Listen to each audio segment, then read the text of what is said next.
Sa gitna ng kasiyahan ay isang trahedya ang nangyari sa Vancouver, Canada. Matapos araruhin ng isang sasakyan ang mga dumalo sa nasabing selebrasyon. Ang detalye sa balitang pambansa ni Gab Villegas ng PTV. Makikita sa video na ito ang sinapit ng mga dumalo sa Filipino celebration na Lapu-Lapu Black Party sa Vancouver, Canada. Nagkalat ang mga debris at gamit.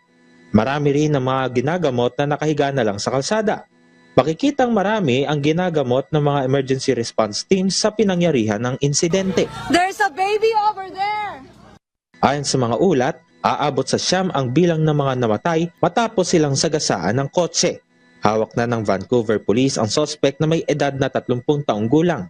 Sa inilabas na pahayag ni Vancouver Mayor Ken Sim, nakiramay siya sa Filipino community na apektado ng insidente. Gayun din si Canadian Prime Minister Mark Carney. Si King Charles III at Queen Camilla ng United Kingdom, ikinalungkot ang nangyaring insidente sa Commonwealth. Nagpaabot na rin ng pakikiramay sina Pangulong Ferdinand R. Marcos Jr. at First Lady Liza Araneta Marcos sa mga kaanak ng mga biktima at Filipino community sa Canada. Pangako ng Pangulo na nakikipag-ugnayan na ang gobyerno sa Canada para sa investigasyon para mabigyan ng hustisya ang pamilya ng mga biktima.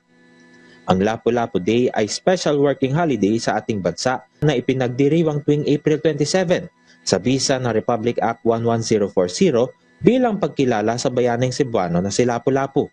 Si Lapu-Lapu ang nakapatay sa Portuguese explorer na si Ferdinand Magellan sa labanan sa Mactan noong 1521. Mula sa People's Television Network, Gab Humilde Villegas para sa Balitang Pambansa.